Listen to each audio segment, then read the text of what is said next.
વિદ્યાર્થી મિત્રો, હિમણા વિદ્યાલય ક્લાસીસમાં તમારું સ્વાગત છે। આપણે ધોરણ 3 ની અંદર વિષય કલ્લોલમાં પાઠ નંબર 5 કોરો કાચબો અને ભીનો ચાંદો। આ પાઠની અંદર આપણે આગળના વિડીયોમાં એક હંસ અને કાચબાની વાર્તા ભણી ગયા અને તે વાર્તાના આધારે આપણે પ્રશ્નના જવાબ પણ લખ્યા। ત્યાર પછી આપણે પેજ નંબર 81 પર ભણવાનું છે। વાંચો, વિચારો, કહો અને લખો। તો અહીંયા આપણને શું કરવાનું કહેવામાં આવે છે તે આપણે જોઈએ। અદ્વૈત પતંગિયું બન્યો અને પ્રતીક્ષા વંદો બની। તેઓ 2 મિનિટ આંખ બંધ કરીને બેઠા, પછી પોતાના જૂથમાં નીચે પ્રમાણે રજૂઆત કરી। અહીંયા એક અદ્વૈત અને એક પ્રતીક્ષા। એક અદ્વૈત શું છે? છોકરો છે અને પ્રતીક્ષા શું છે? છોકરી।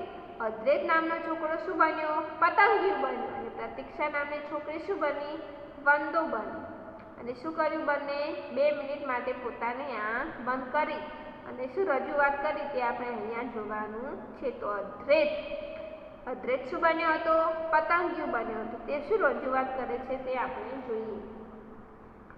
મેં તો એક પછી એક ફૂલ પર જવા ઉડાઉડ કર્યું। ફૂલ પર બેસીએ ત્યારે તો મલમલની ગાદી જેવું લાગે। ગાદી પર બેઠા બેઠા મેં તો ધરાઈને જાત જાતના રસ પીધા। ધરાઈ ગયા પછી હું તડકો ખાવા બેઠું। તડકો વધ્યો એટલે મેં ગોગલ્સ પહેરી લીધા। પવન ધીમો હતો। હું હિંચકતો હોઉં એમ લાગતું હતું। હિંચકે ઝૂલવાની તો ખૂબ મજા પડી। એટલામાં જોરદાર પવન આવ્યો। હું તો પાંખડીને ચોંટી જ પડી। પછી મને બીજા ફૂલના રસ ચાખવાનું મન થયું। હું પાડોશના બગીચે જવા ઉડ્યું। ત્યાં રસ્તામાં દરિયો આવ્યો। આખો દરિયો ઉડીને હું સૂર્યાબહેનના બગીચે પહોંચ્યું। અહીંયા અદ્વૈત અને પતંગિયું। અદ્વૈત શું બન્યો હતો? પતંગિયું બન્યો હતો। તે જ્યારે પોતાની આંખો બંધ કરે છે ત્યારે તે શું રજૂઆત કરે છે? તો તે અદ્વૈત પોતાની આંખો બંધ કરીને રજૂઆત કરે છે કે મેં તો એક પછી એક ફૂલ ઉપર શું કર્યું? ઉડાઉડ કરી। જેમ પતંગિયું એક ફૂલ પરથી બીજા ફૂલ પર બેસે છે એવી રીતે હું પણ એક ફૂલ પરથી બીજા ફૂલ પર ઉડાઉડ કર્યું। ફૂલ પર બેસીએ ત્યારે તો મલમલની ગાદી જેવું લાગે અને જ્યારે હું ફૂલ પર બેસું છું ત્યારે મને કેવું લાગે છે કે જ્યારે મને કોઈ મલમલની ગાદી પર બેઠું હોઉં તેવું મને લાગે છે। ગાદી પર બેઠા બેઠા મેં તો ધરાઈને જાત જાતના રસ પીધા। અને તે મલમલની ગાદી એટલે કે ફૂલ, તે ફૂલ ઉપર બેસીને મેં શું પીધું? ફૂલના રસ। ફૂલના રસ કેવા હોય? અવનવા, અલગ અલગ ફૂલના રસ અલગ અલગ હોય। તેવી રીતે મેં જાત જાતના રસ પીધા। ધરાઈ ગયા પછી હું તડકો ખાવા બેઠું અને જ્યારે ફૂલના રસ પીને હું ધરાઈ ગયો ત્યારે મેં શું કર્યું? તડકો ખાવા માટે ફૂલ ઉપર બેઠું। તડકો વધ્યો એટલે મેં ગોગલ્સ પહેરી લીધા અને જ્યારે મને તડકો વધારે લાગવા લાગ્યો ત્યારે મેં શું કર્યું? ગોગલ્સ પહેર્યા એટલે કે ચશ્મા પહેરી લીધા। પવન ધીમો હતો। હું હિંચકતો હોઉં એમ લાગતું હતું અને ધીમો ધીમો પવન વાઈ રહ્યો હતો અને પતંગિયું ફૂલ ઉપર બેઠું ધીમો ધીમો પતંગ હોય એટલે ફૂલની ડાળી કેવી હોય? આમથી તેમ ઝૂલતી હોય। એટલે આ પતંગિયાને કેવું લાગે છે કે હું હિંચકા ઉપર બેઠું હોઉં એવું મને લાગતું હતું। હિંચકે ઝૂલવાની તો ખૂબ મજા પડી અને મને હિંચકા પર ઝૂલવાની ખૂબ જ મજા પડી। એટલામાં જોરદાર પવન આવ્યો। હું તો પાંખડીને ચોંટી જ પડી। પવન પહેલા કેવો પવન હતો? ધીમો ધીમો હતો એટલે પતંગિયાને કેવું લાગતું હતું કે હિંચકા પર ઝૂલતું હોય એવું લાગતું હતું। પરંતુ અચાનક જોરદાર પવન ચાલુ થઈ ગયો એટલે પતંગિયાને કેવું લાગ્યું કે હું હવે આ ફૂલ ઉપરથી પડી જઈશ તો? એટલે પતંગિયાએ શું કર્યું? તે ફૂલની પાંખડીને ચોંટી ગયું। પછી મને બીજા ફૂલના રસ ચાખવાનું મન થયું અને જ્યારે પવન બંધ થઈ ગયો ત્યારે મને બીજા ફૂલ પર જઈને બેસવાનું મન થયું અને તે ફૂલનો રસ ચાખવાનું મન થયું। એટલે હું ક્યાં ગયો? પાડોશના બગીચે ગયો. એક બગીચાના તો બધા ફૂલના રસ તેને પતંગિયાએ ચાખી લીધા, પરંતુ કોઈ જુદા ફૂલ, કોઈ બીજા ફૂલના રસ ચાખવાનું આ પતંગિયાને મન થયું. એટલે તે ક્યાં ગયો? પાડોશમાં કોઈ બગીચો હતો ત્યાં જઈને બેઠું. ત્યાં રસ્તામાં શું આવ્યું? દરિયો આવ્યો. અને એ દરિયો, રસ્તામાં દરિયો આવ્યો. એ દરિયો ઉડીને હું સૂર્યાબાઈના બગીચે પહોંચ્યો. એ દરિયાને પાર કરીને હું કોના બગીચામાં ગયો? સૂર્યાબાઈના. સૂર્યાબાઈ નામના એક બેન હતા, તેમના બગીચામાં હું જઈને પહોંચ્યો. હવે અદ્રૈત પતંગિયું બન્યો હતો, તેને તો પોતાની રજૂઆત કરી દીધી, પરંતુ પ્રતીક્ષા શું બની હતી? વંદો બની હતી. તો પ્રતીક્ષા હવે શું રજૂઆત કરે છે તે આપણે જોઈએ. તને બીક ના લાગે? કોઈ દવા છાંટી દે તો? હવે આ પ્રતીક્ષા એ પતંગિયાને કહે છે, પતંગિયા અદ્રૈતે આ બધી પતંગિયાની રજૂઆત કરી ત્યારે પ્રતીક્ષા કહે છે કે તને બીક ના લાગે? કોઈ દવા છાંટી દે તો? આ પ્રતીક્ષા તે પતંગિયાને પૂછે છે કે તને બીક ના લાગે, મતલબ કે કોઈ ફૂલ પર દવા છાંટેલી હોય અને તું તેનો રસ પીવી અને તું મરી જાય તો તને મનમાં કોઈ બીક નથી? ત્યારે અદ્રૈત કહે છે કે શાને બીક? હું તો માસ્ક પહેરું છું ને. ત્યારે અદ્રૈત જવાબ આપે છે કે એમાં શાને બીક? હું તો માસ્ક પહેરીને ફરું છું, મને કશું થાય નહીં. તો અહીંયા આપેલો સવાલ ફક્ત આપણે વાંચવાનો હતો અને સમજવાનું હતું. ત્યાર પછી આપણને આ સવાલના આધારે પ્રશ્ન પૂછવામાં આવ્યો છે કે પ્રશ્ન 1, વંદો બનેલી પ્રતીક્ષાએ શું કહ્યું હશે? લખો. આ વંદો બનેલી પ્રતીક્ષા શું બની હતી? વંદો બની હતી. તેને શું કહ્યું હશે તે આપણે કહેવાનું છે. જ્યારે આ વાર્તા અહીંયા શું થાય છે? પૂરી થઈ જાય છે. અદ્રૈત આગળ પ્રતીક્ષા શું બોલે છે તે અહીંયા લખવામાં આવ્યું નથી, પણ આપણે વિચારીને કહેવાનું છે કે પ્રતીક્ષા શું બોલી હશે આગળ.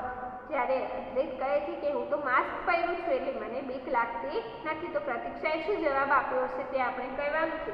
તો પ્રતીક્ષાએ એવો જવાબ આપ્યો છે કે અરે, માસ્ક પહેરવાથી સૂક્ષ્મ જીવાણુ શ્વાસમાં ન જાય. એ બગીચામાં બીજા પતંગિયા હોય તે તને ક્યાં એમના બગીચામાં રહેવા દે ખરા? તને માસ્ક પહેરેલું જોઈને ડરી જાય નહીં? આવા અવનવા સવાલો પ્રતીક્ષાના મનમાં થયા હશે. પ્રતીક્ષાને થયું હશે કે માસ્ક પહેરે એટલે કંઈ નાના નાના જીવાણુ હોય તે શ્વાસમાં ન જાય. આપણે માસ્ક પહેરીએ તો નાના નાના જીવાણુ હોય તે આપણા શ્વાસમાં ન જાય. અને બગીચામાં તો કોઈ એકલું તો હોય નહીં, બીજા ઘણા બધા પતંગિયા હશે, એટલે તને બગીચામાં રહેવા દીધો હશે અને તને માસ્ક પહેરેલું જોઈને ડરી નતા ગયા. આવા અવનવા સવાલો પ્રતીક્ષાના મનમાં થયા હશે. તો આપણે અહીંયા શું જવાબ લખીશું? ધ્યાનથી સાંભળજો અને તમારે અહીંયા જવાબ લખવાનો રહેશે. પ્રતીક્ષા કરેલું છે, અહીંયા આપણે શું જવાબ લખીશું? અરે, માસ્ક પહેરવાથી સૂક્ષ્મ જીવાણુ શ્વાસમાં ન જાય. એ બગીચામાં બીજા પતંગિયા હોય એ તને ત્યાં એમના બગીચામાં રહેવા દે ખરા? તને માસ્ક પહેરેલું જોઈને ડરી જાય નહીં? તો આપણે અહીંયા લખવાનું છે. હું અહીંયા લખું છું, તમારે પણ તમારા પુસ્તકમાં લખવાનું છે.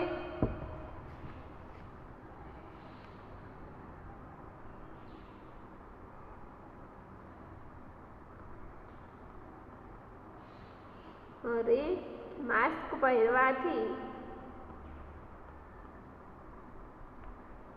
સૂક્ષ્મ જીવાણુ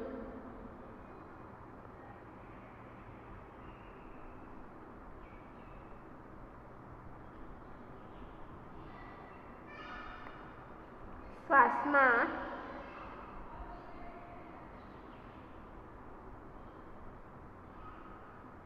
ન જાય. એ બગીચામાં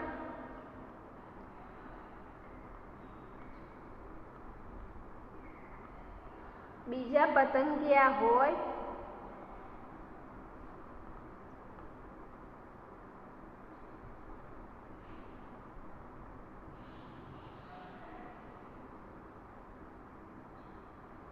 તે તને ત્યાં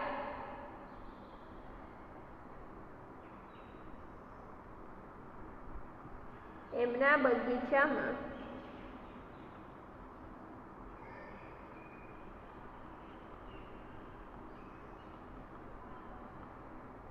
રહેવા દે ખરા.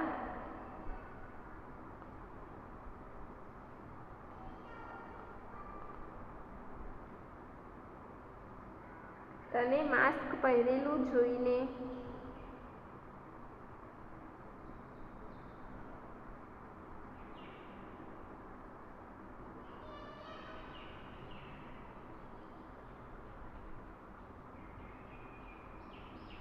એ ડરી જાય નહીં.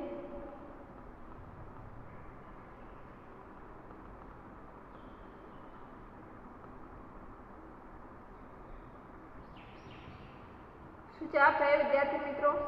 કે અરે માસ્ક પહેરવાથી સૂક્ષ્મ જીવાણુ શ્વાસમાં ન જાય. એ બગીચામાં બીજા પતંગિયા હોય તે તને ત્યાં એમના બગીચામાં રહેવા દે ખરા. તને માસ્ક પહેરેલું જોઈને ડરી જાય નહીં. આવું પ્રતીક્ષા બોલી હશે. તો આપણે આ રીતે આનો જવાબ લખવાનો છે. નંબર 2, પતંગિયું શાના પર નીચે છે? પતંગિયું શાના પર નીચે છે? જવાબ આપવાનો છે આપણે. આ પતંગિયું શાના પર નીચતું હતું? તો કે ફૂલના ઉપર બેઠું હતું, પરંતુ તેને શું લાગતું હતું કે આ ફૂલ હિંચકો છે. શાના પર હિંચતું હતું? કે પતંગિયું ફૂલના હિંચકા પર હિંચે છે. પતંગિયું ફૂલના હિંચકે હિંચે છે. ફૂલના હિંચકે હિંચે છે.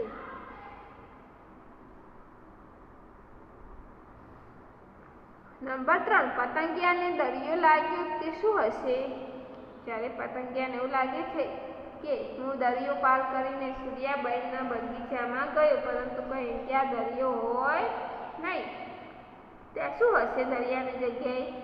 તે પતંગિયાને દરિયો લાગ્યો એવી કઈ વસ્તુ હશે? તો કે બગીચાની અંદર આવેલા ફુવારા હશે. કદાચ એ ફુવારા જોઈને પતંગિયાને લાગ્યું હશે કે આ દરિયો છે. તમે ચિત્રની અંદર જોઈ શકો છો, અહીંયા ફુવારા આપેલા છે. આ ફુવારાની પેલી બાજુ સૂર્યાબાઈનો બગીચો હોય તો પતંગિયાને શું લાગે? આ ફુવારો દરિયા જેવું લાગે. તો આપણે શું લખીશું જવાબ? કે પતંગિયાને દરિયો લાગ્યો તે બગીચાનો ફુવારો હશે.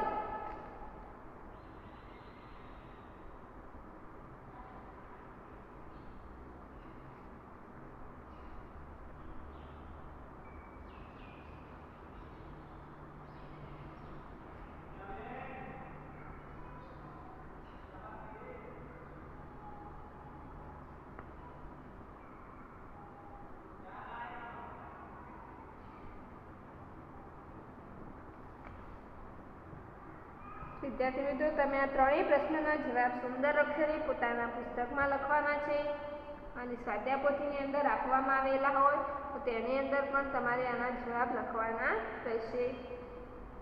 ત્યાર પછી આગળ નકામો શબ્દ છેકો મોટેથી વાંચો. અહીંયા એક ફકરો આપવામાં આવેલો છે. તે ફકરાની અંદર એક જેવા 2 શબ્દ આપવામાં આવેલા છે. તે બંને શબ્દમાં જે શબ્દ નકામો હોય તેને શું કરવાનું છે? છેક મારવાનું છે અને ફકરાને ફરીથી વાંચવાનો છે. તો કે નકામા શબ્દો કયા છે? તો કે એક જંગલ હતું, તેમાં એક સસલું રહેતું હતું. તો નકામો કયો થયો? તેને. એક દિવસ એક કૂતરો તેની પાછળ પડ્યો. શું આવશે? તેની પાછળ કે તેને પાછળ? તો કે તેની પાછળ. કૂતરાથી બચવા તું કે તે ખૂબ દોડ્યું. કોણ આવશે? કૂતરાથી બચવા તે ખૂબ દોડ્યું. તું શબ્દ શું છે? નકામો છે. સસલું એટલી ઝડપથી દોડ્યું કે કૂતરું તેને પકડી શક્યું નહીં. છેવટે હાંફીને કૂતરું બેસી ગયું. એક શિકારી આ બધું જોઈ રહેલો. તેને કૂતરાને પૂછ્યું. શું આવશે? શું નકામો શબ્દ છે? તેણે. કેમ તું આટલું સસ્તું ના પકડી શક્યો? હું શબ્દ નકામો છે. કૂતરું કહે, હું મારવા માટે દોડતો હતો. તે બચવા માટે દોડતું. આ ફકરો આપણે આપણા આગળના વિડીયોમાં પણ ભણી ગયા. આવું આપણે આગળ ભણવામાં આવેલું છે. તો આ ફકરાને આપણે ફરીથી એકવાર શું કરવાનું, વાંચવાનું છે કે એક જંગલ હતું, તેમાં એક સસલું રહેતું હતું. એક દિવસ એક કૂતરો તેની પાછળ પડ્યો. કૂતરાથી બચવા તે ખૂબ દોડ્યું. સસલું એટલું ઝડપથી દોડ્યું કે કૂતરું તેને પકડી શક્યું નહીં. છેવટે હાંફીને કૂતરું બેસી ગયું. એક શિકારી આ બધું જોઈ રહેલો. તેણે કૂતરાને પૂછ્યું, કેમ આટલું સસલુંય તું ના પકડી શક્યો? કૂતરું કહે, હું મારવા માટે દોડતો હતો અને તે બચવા માટે દોડતું હતું. આગળ મોટેથી ગાઓ. અહીંયા એક નાનકડા બે ગીત આપવામાં આવેલા છે, તેને આપણે મોટેથી ગાવાના છે. તો કે ચકાચક ચકરી, હરતી ફરતી બકરી, ખટાખટ વાદળા ધડાધડ દઈ પડ્યા. ફરી એકવાર, ચકાચક ચકરી, હરતી ફરતી બકરી, ખટાખટ વાદળા ધડાધડ દડી પડ્યા. નંબર 2, વાઘ હરતો ફરતો મીઠાઈ શોધતો કૂતરો, સિંહથી ડરતા ડરતા તારા બધા ફરતા. ફરી એકવાર, વાઘ હરતો ફરતો મીઠાઈ શોધતો કૂતરો, સિંહથી ડરતા ડરતા તારા બધા ફરતા. શું કેવું છે કહો? લીસું કે ખર્ચ બચવું? અહીંયા આપેલું વસ્તુ લીસું કયું છે અને ખર્ચ બચવું કયું છે તે આપણે કહેવાનું છે. તો કે ચોપડીનું પૂંઠું લીસું હોય કે ખર્ચ બચવું? તો કે ચોપડી હોય, આપણે ચોપડીનું જે પૂંઠું છે તે કેવું છે? લીસું છે. તેના ઉપર કોઈ ખર્ચ બચવું છે નહીં. તો કેવું હોય ચોપડીનું પૂંઠું? લીસું. પછી નવી નોટનું પાનું, આપણું કોઈ નવી નોટ હોય તેનું પાનું કેવું હોય? લીસું હોય. આ પાનું કેવું છે? લીસું છે. તમારા ગાલ કેવા છે? લીસા કે ખચબચડા? તો કે લીસા. નાના બાળકોના ગાલ કેવા હોય? લીસા. તમારા મમ્મીના ગાલ? તો કે મમ્મીના ગાલ પણ લીસા હોય. હવે આમાંથી પોચું અને કઠણ, આ પેલી જે વસ્તુ છે એમાંથી પોચી કઈ છે અને કઠણ કઈ છે? તો કે કાચું પપૈયું પોચું હોય કે કઠણ? તો કે કાચું પપૈયું કેવું હોય? કઠણ હોય. પાકું હોય તો કેવું હોય? પોચું. પાકું પપૈયું પોચું, કાચું પપૈયું કઠણ અને પાકું પપૈયું પોચું. ગાલ કેવા હોય? આપણા ગાલ પોચા. અને હથેળી, આપણી હથેળી કેવી હોય? આપણી હથેળી કેવી હોય? કઠણ હોય. સુગંધવાળું કે દુર્ગંધવાળું? આમાંથી સુગંધી વસ્તુ કઈ અને દુર્ગંધવાળી કઈ? તો કે એઠવાડું. એઠવાડો કેવો હોય? દુર્ગંધવાળો. દાળ કેવી હોય? સુગંધવાળી. ધોયેલા વાળ સુગંધવાળા અને ધોયા વગરના વાળ દુર્ગંધવાળા. સમજાઈ ગયું? એઠવાડ દુર્ગંધવાળું, દાળ સુગંધવાળી, ધોયેલા વાળ સુગંધવાળા અને ધોયા વગરના વાળ દુર્ગંધવાળા. હવે અહીંયા એક જોક્સ આપવામાં આવેલો છે, તે આપણે વાંચવાનો છે અને હસવાનું છે. શિક્ષક કહે, ફટાફટ પેન્સિલ આપ. ગુરુ, સર તમારી પાસે જ છે. શિક્ષક, ક્યાં છે? ગુરુ, તમારા કાન પર. શિક્ષક, ઉતાવળ છે, જલ્દી બોલ, કયા કાન પર છે? અહીંયા સરસ મજાનો જોક્સ આપેલો હતો, તે આપણે વાંચવાનો છે. તો વિદ્યાર્થી મિત્રો, અહીંયા આપણો પાઠ નંબર 5 કોરો કાચબો અને ધીરો ચાંદો પૂર્ણ થાય છે. આ પાઠની અંદર આપવામાં આવેલા દરેક પ્રશ્નના જવાબ તમારે સુંદર અક્ષરથી તમારા પુસ્તક અને સ્વાધ્યાયપોથીમાં લખવાના છે. ત્યાર પછી આપણે નવા પાઠનો અભ્યાસ આગળના વિડીયોમાં કરીશું.